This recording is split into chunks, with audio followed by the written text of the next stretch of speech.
Всем привет, меня зовут Аша, и сегодня я вам покажу крутые военные автомобили, которые мне удалось заснять на фестивале «Моторы войны» в 2023 году. Немецких автомобилей на фестивале было не так много, как в прошлом году, но стоит начать именно с этих двух экземпляров немецкой конструкторской мысли. С начала 20 века фирма Хорих из Цвикау имела большой опыт создания военной автотехники, поэтому назначение ее главным разработчиком среднего и тяжелого полноприводных семейств вполне было закономерным. Базовый многоцелевой автомобиль Хорих 901 был выполнен на типовом рамном шасси с постоянным приводом всех колес, в котором использовался 3,5-литровый двигатель V8 мощностью 80 лошадиных сил.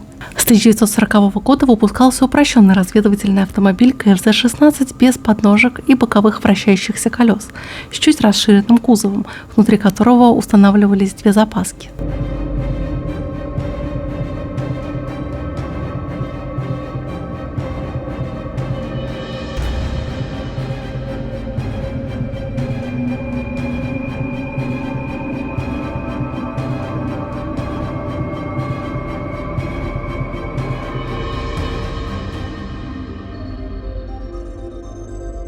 Компания Opel подключилась к выпуску кюбельвагенов среднего класса только в 1940 году, и за неполные 4 года она изготовила несколько тысяч машин.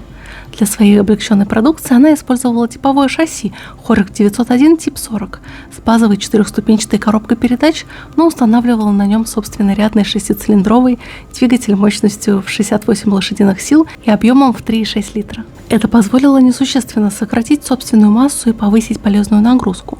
При сохранении максимальной скорости в 90 км в час расход топлива этого варианта сократился до 24 литров на 100 км.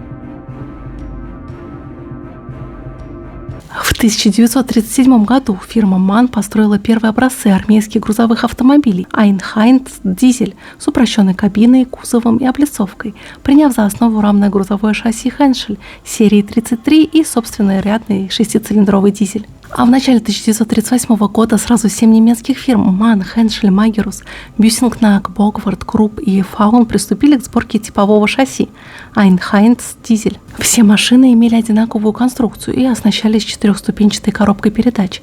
Бывшие немецкие солдаты вспоминали, что эти грузовики были неприхотливыми, выносливыми и безотказными в любую погоду, и обладали достаточной мощностью, и даже из непролазной русской грязи выбирались своим ходом без помощи трактора. А приговор довольно дорогим вездеходом Einheit Дизель вынес режим тотальной экономии, а также сложность конструкции и трудоемкость обслуживания непривычной техники. В общей сложности все фирмы до середины 1940-х годов собрали более 11 тысяч машин этой серии. Больше всех изготовили компании Büssing-Nack и Bogward. А опыт создания специальной армейской техники не пропал даром. Большинство довоенных машин после войны возродились в обновленном виде и приступили на вооружение новой армии Германии. БА-20 – массовый разведывательный бронеавтомобиль на шасси ГАЗ-М1, разработан на Ижорском заводе еще в период подготовки М-ки к серийному производству. Бронеавтомобиль снабжался новым, более вместительным сварным корпусом из наклонной стали. На машине использовались пулестойкие шины ГК, губчатая камера, производство ленинградского завода «Красный треугольник». Они представляли собой обычную покрышку, заполненную упругим резиновым наполнителем, губкой, выдерживающим температуру нагрева до 120 градусов Цельсия. Запасные колеса крепились на заднем кормовом листе, а ящики с запасными частями и инструментом на подножках корпуса, перед задними крыльями, а экипаж состоял из 2 или 3 человек.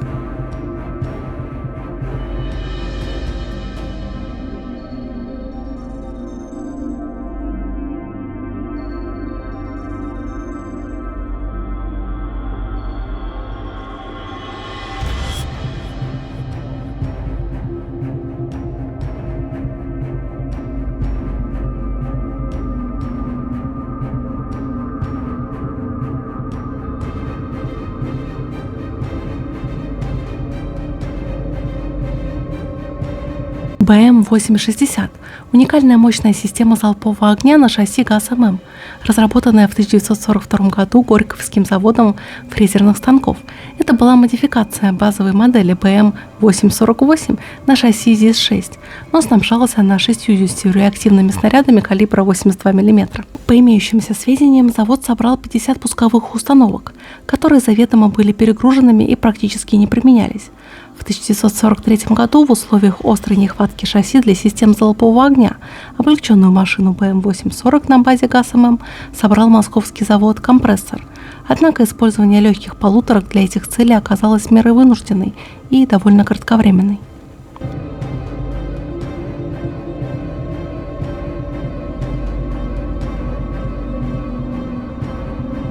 Главной заслугой Московского автозавода в 1930-е годы стала организация серийного производства простых и неприхотливых грузовиков ЗИС-5 и ЗИС-6, на долгое время ставших главными транспортными средствами Красной Армии повышенной проходимости. А инициатором организации их серийного производства являлся новый директор завода Иван Алексеевич Лихачев. Не увлекающийся техническими новшествами, он мыслил более реалистично и стремился наладить выпуск хоть и не самых современных, но более соответствующих стране советов автомобилей. Первые 10 прототипов машин ЗИС-5 и трехосной модификации ЗИС-6 были собраны в конце июня 1933 года, и вскоре началось их серийное изготовление на конвейере. Но по сравнению с массовыми полуторками ГАЗ-АА и трехосными грузовичками ГАЗ-3А они имели почти вдвое более высокую полезную нагрузку, увеличенную мощность и обладали повышенной надежностью и работоспособностью. Их шасси послужили основой многочисленных вариантов с газогенераторными установками, пассажирскими кузовами, полугусеничными двигателями и со всеми ведущими колесами. Легковой автомобиль ГАЗ-А с открытым четырехдверным кузовом на 4-5 мест с откидным тентом, идентичный американскому прообразу Ford А, стал первым массовым легковым автомобилем отечественного производства. Серийно он выпускался с 8 декабря 1932 года и с первых же дней производства в достаточно больших объемах поступал во все подразделения советских вооруженных сил. В техническом отношении ГАЗ-А был унифицирован с грузовиком ГАЗ-АА и оснащался простым четырехцилиндровым мотором с алюминиевыми поршнями, трехступенчатой коробкой передач.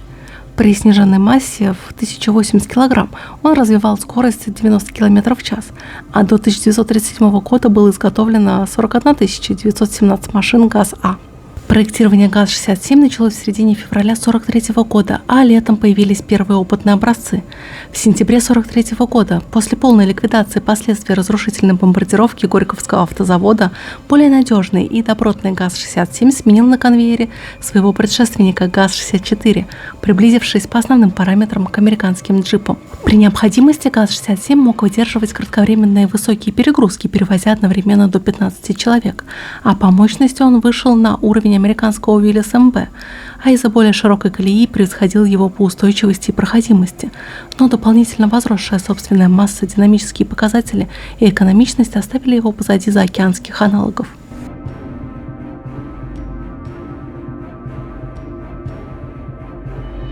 Willys MB – самый массовый легкий полноприводный многоцелевой автомобиль Второй мировой войны, первый в мире серийный джип, ставший также наиболее распространенной советской легкой командной машиной Великой Отечественной войны.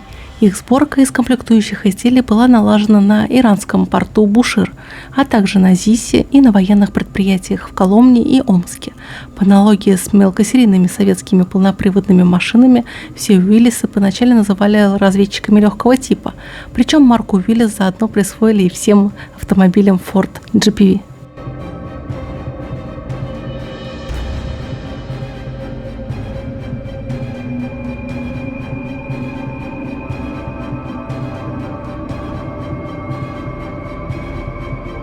Большой популярностью в Красной Армии пользовались многоцелевые полноприводные автомобили Dodge серии Т-214 4х4 с полезной нагрузкой в 750 кг или же 3/4 тонны, которым в СССР присвоили непритязательную марку Dodge 3/4.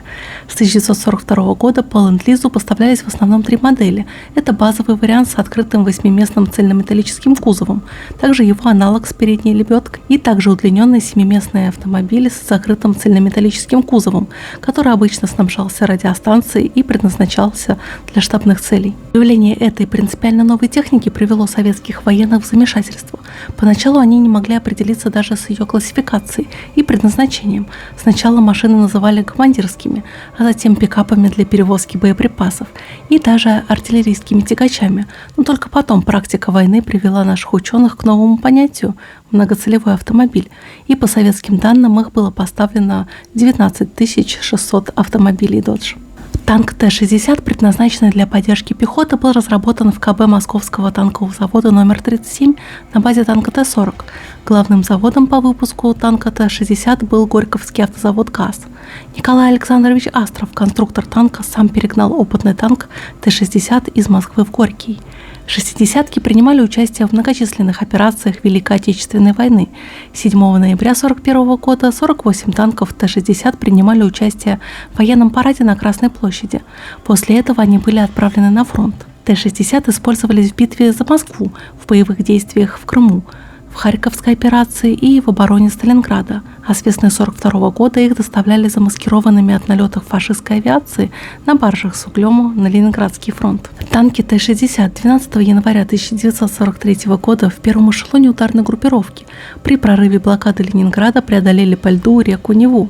Стреляя из пушек и пулеметов, они вышли на крутой обледенелый берег, казавшийся неприступным. Прорывая фашистские позиции, захватили плацдарм глубиной около 3 километров.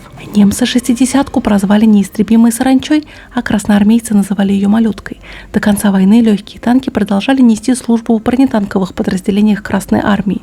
Во второй половине войны они использовались для разведки, боевой охраны и как артиллерийские тягачи, а также как учебные, связные и командирские машины. Самый массовый танк японской армии периода Второй мировой войны – это легкий танк тип 95, разработанный фирмой Mitsubishi. В конце 1934 года танку было присвоено название Хаго. Танк создавался для сопровождения механизированных кавалерийских соединений японской императорской армии. Большое количество лючков и съемные броневые детали упрощали обслуживание и ремонт танка, но снижали его защищенность. Командир боевой машины находился в одноместной башне, выполняя одновременно и функцию заряжающего и наводчика орудия. Удобно расположенная боеукладка упрощала работу командира.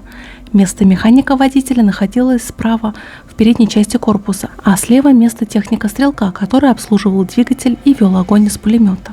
Танк тип 95 был простым в производстве и эксплуатации, надежной и неприхотливой машиной, но имел недостаточное вооружение и защищенность. Танки Хаго активно использовались японской армией во всех операциях с конца 1930 года по 1945 в Юго-Восточной Азии, в Китае и в бассейне Тихого океана. Летом 1939 года на реке Халкин-Гол они встретились с советскими танками, которые превосходили японские машины по огневой мощи и защищенности. А в августе 1945 года Хаго приняли участие в маньчжурской наступательной операции.